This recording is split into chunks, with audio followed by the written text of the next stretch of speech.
Ito na po ang tamang panahon. Simula po sa Lunes, ilalahad na po namin ang aming plataforma. Kaya po namin idinelay para po huwag magkagulo. Kasi kung nilahat agad namin ng maaga, gugulo ang paite. Ayaw po namin nun. So maraming salamat po sa EPEC. Ang plataforma po ng magka-isa kapit-bisig. Alam niyo po mga kababayan, pasakali pa lang yun. Alam niyo po ba na mahal ko ang nagkaisang bisig?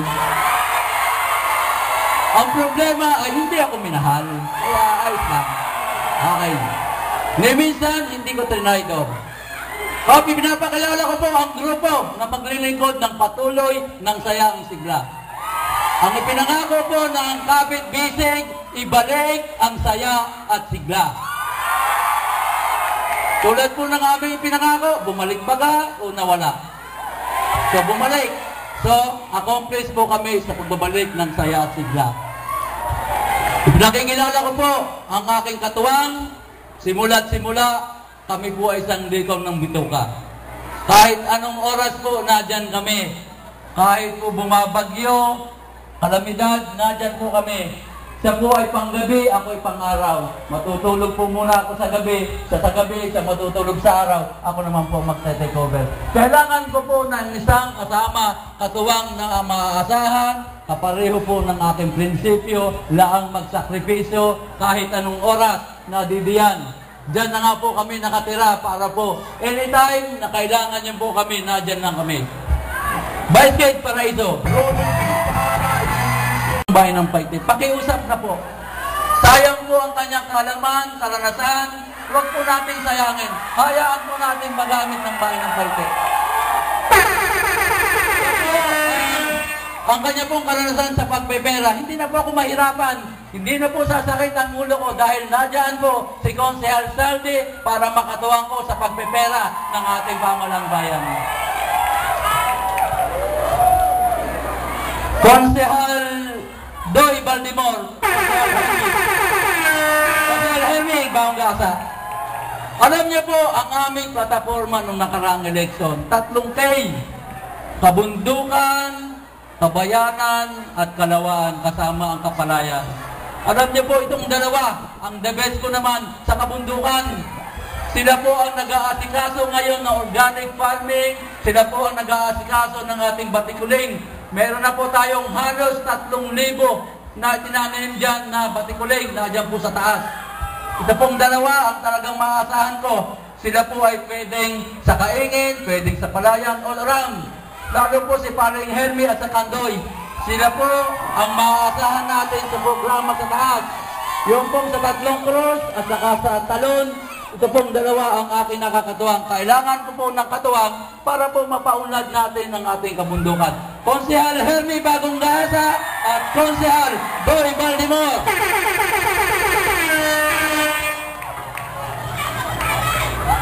Konsehal Yoli Bagamano and Konsehala Malot, hindi Mangot, Malot Madridejos. Alam niyo po itong dalawa, kami tandem by tandem eh. Kailangan badi-badi ang mga konsehal, hindi nagkakanyahan. Kailangan tumulong, hindi mamerwisyo.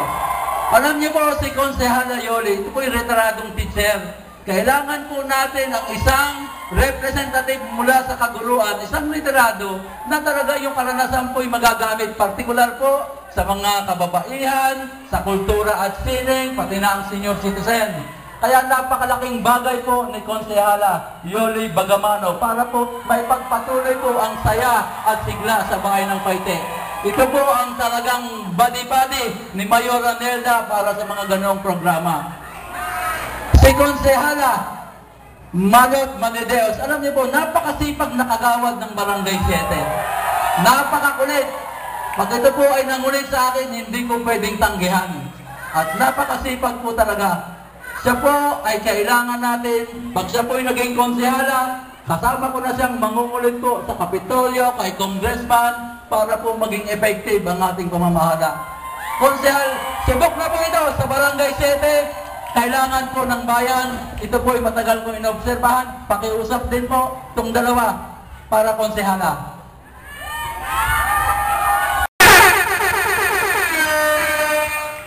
Alam niyo po si Konsehala Pe, masyadong minamaliit. Nagtitinda daw po ng tinapa. Alam niyo po, ang nagustuhan ko kay Konsehala Pe, siya po ay tahimik, pero mapanganib. Huwag na natin masyadong tulungan yung malalaking negosyo. Kaya na po nilang pakisahan ang negosyo. Ang kailangan po nating tulungan, yung mga pangkaraniwang negosyante, partikular po ang kababaihan, para po yung sikreto niya kung paano naging matagumpay yung kanyang pagninegosyo, may turo po sa mga simple mga kababaihan.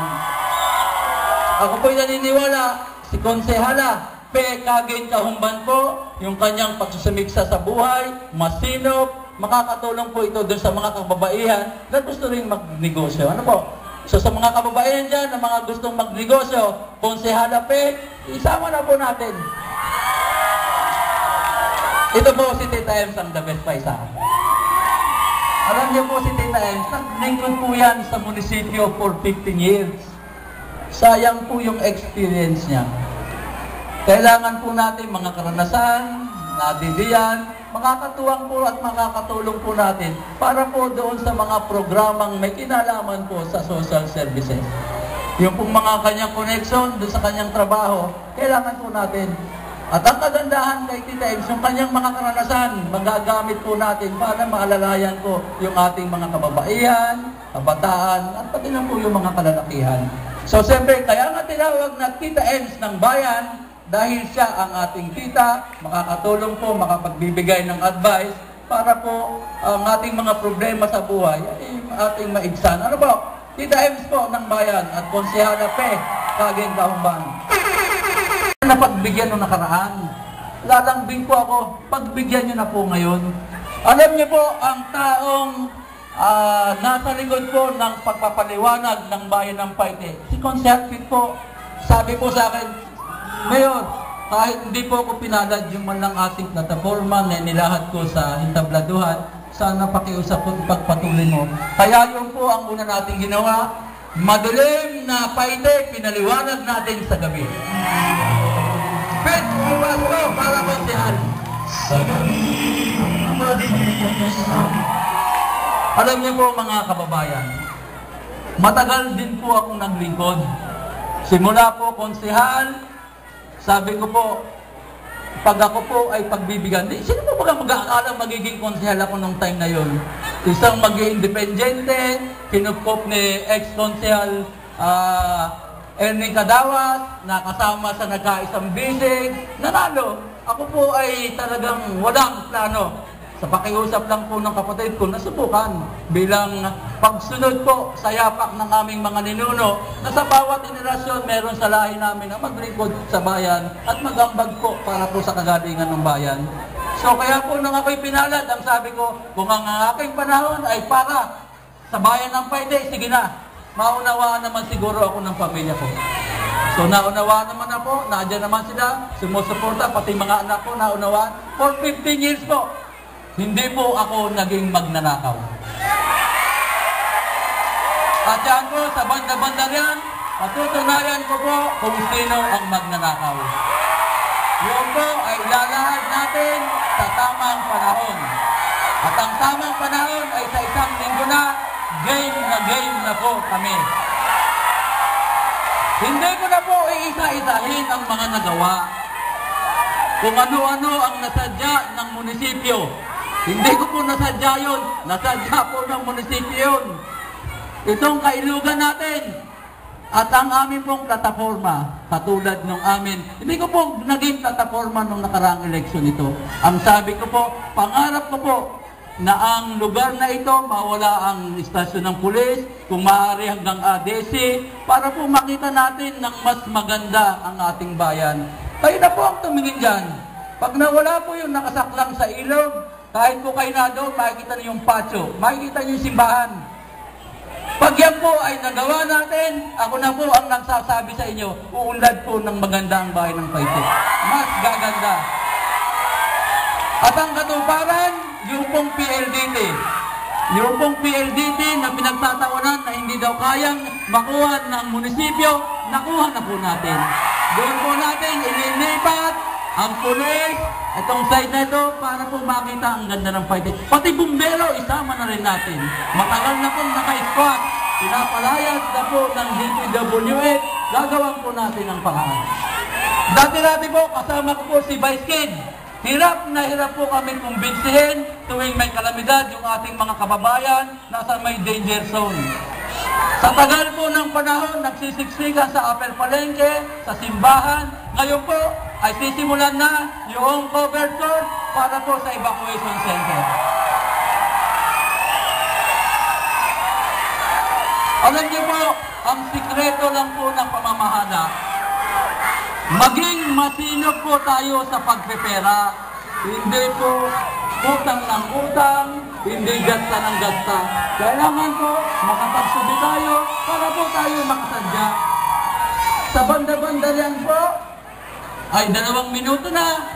So, ipapaliwanag po namin, naka-ready na po yung aming mga PowerPoint presentation. Ang tamang panahon po, 2 weeks before election.